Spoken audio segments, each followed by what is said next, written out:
When I first learned about immunotherapy, the concept seemed so strange to me. I was just used to this idea that you're on treatment, you will feel terrible.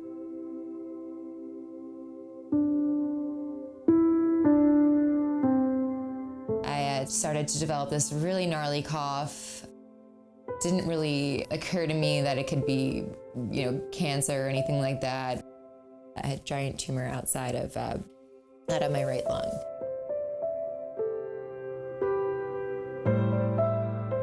So when I was first diagnosed with Hodgkin's lymphoma, it was kind of pitched to me as one of the most treatable cancers. Typically, people are done with it once they do some chemotherapy and radiation, and then they're out. They get to walk off into the sun.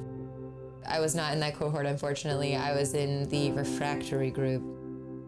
After going through a couple different treatments that didn't work as well as we would have liked, it was coming up senior year, and it had metastasized from the chest over to liver and abdomen. It had reached a point where it became this cycle of, let's just get enough time to get to the next drug release that could potentially work. Meanwhile, everyone who had graduated with her, they were moving out of their homes and they were working, and, when is that going to be my turn?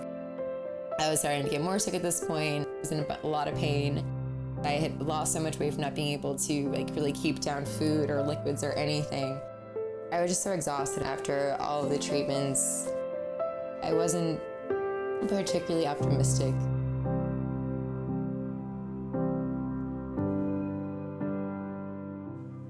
So this was a 23-year-old girl with a refractory cancer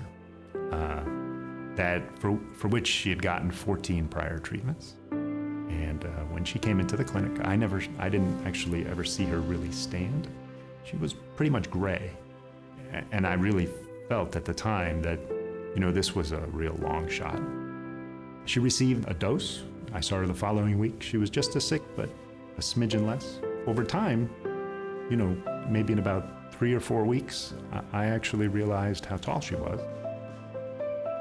The only thing I experienced is maybe some mild fatigue. Otherwise, there's really no nausea or anything else to get in the way from me getting better. I was really able to start, thinking about working again and just building up my energy and feeling well and hanging out with friends and things. It wasn't my entire life anymore. Now she comes in, she's got her laptop, she's hanging out, she's going to work, she's got her life back. This is about a year and a half later. It was wow.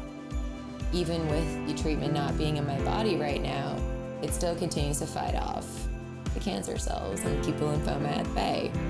The idea that there could be a treatment that just harnesses the body's own defenses, it's now we have much better detectives on the case.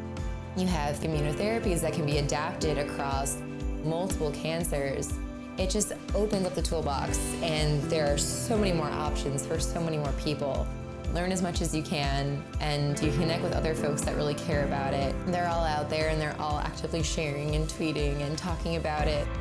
I'm so grateful for all the folks that are fundraising and actively raising awareness through the Cancer Research Institute and everyone associated with that gets it from the initial stages of research to the clinical trials, all the way over to folks like me who, after failing a couple other trials, are looking for the next option.